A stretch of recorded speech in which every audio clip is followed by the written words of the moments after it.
All right, welcome back, everybody, to the deep dive. We're diving into some pretty interesting stuff today. Habits, identity, even feelings, believe it or not. You got it. Really gets you thinking. It does. And we've got some really cool concepts from our source material to help us along. Have you ever heard of the Heap Paradox? Oh, yeah. And this short-term effects syndrome. Interesting stuff. Yeah. They sound a little bit like, something you'd hear in a college lecture, maybe. But actually, they're super relevant to all of us, just everyday life. Absolutely. Like, they really help us understand how these tiny little everyday choices we make, they can actually change who we become in the long run. Oh, for sure. And that actually reminds me of something I read in the material. It said, our identity comes from what we do every day, what we do more often. I don't know about you, but I thought that was just like so simple, but really profound. I think there's a lot of truth to that. I mean, you think about it from like a psychological perspective. When we just keep doing something over and over and over again, it starts to become a part of who we are. Yeah. And it's not just how we see ourselves, right? It starts to like dictate how we're going to act in the future too. You think about someone who like makes it a habit to read every day. Over time, they're going to start to think of themselves as a reader. Right. And then that identity kind of pushes them to, go find more books, maybe talk about books with their friends, even change their environment to like encourage more reading. So true. It's almost like, what's the word? Like a self-fulfilling prophecy or something. Exactly. And the crazy part is that like science backs this up. There's all these studies that show that when you do something repeatedly, it actually strengthens the pathways in your brain, makes it easier to do it again and again. Wow. So the more we do something, the more we're actually like physically wired to do it. Yeah, That's kind of wild. it is. And, that makes you think about every little choice we make every single day. Mm-hmm. And it actually brings me to the next idea from our sources. Mm-hmm. The heat paradox and that short-term effect syndrome we were talking about. It seems like we humans, we're really good at just like downplaying the impact of these small actions. Like, come on, what's one late night snack really going to do? Or skipping the gym just once. It's like this classic, like out of sight, out of mind thing, you know?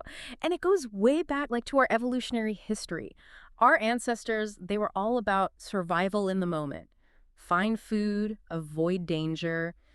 They weren't exactly sitting around thinking about the long term, especially with like saber-toothed tigers lurking around. So we're basically hardwired to focus on the immediate, even when it's probably not the best for us down the line. Yeah. And that's where the danger is, right? Exactly. That's exactly where the heap paradox comes in. It's like, imagine a big pile of sand. One grain of sand, who cares? Right. But then you get enough of those grains together and all of a sudden you've got a mountain. Wow. That's a great way to put it. Yeah. It's the same with habits. Like each little choice by itself doesn't seem like a big deal. But over time, all those choices add up and they can really shape our lives in ways that we might not even realize at first. It's kind of like that snowball effect you hear about. Like small choices, picking up speed, and then boom, big impact. This is making me seriously rethink that extra cookie I had last night. Well, we've all been there.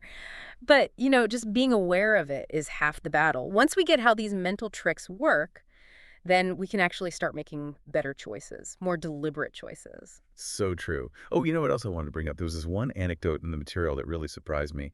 It was about this person who deleted a whole external hard drive full of like important stuff. And the crazy part is they were happy about it.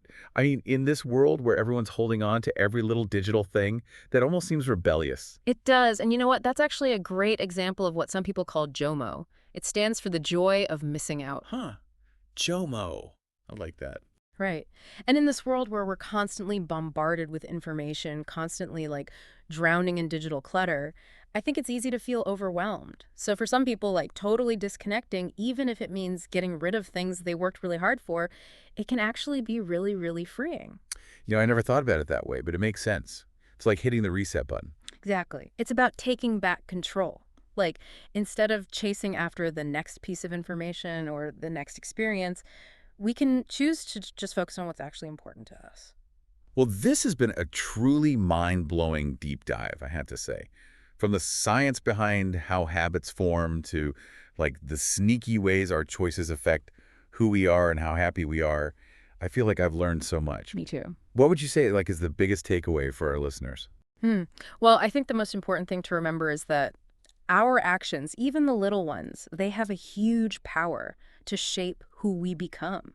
And that's happening all the time, you know? It's a constant process of like creating and evolving. So as you go about your day, just ask yourself, what little changes can I make that'll help me become the person I want to be? I love that. Oh, That's definitely something to think about. it is. All right, everyone, that's all the time we have for today's deep dive. But as always, thanks for joining us, and we'll catch you next time. See you then.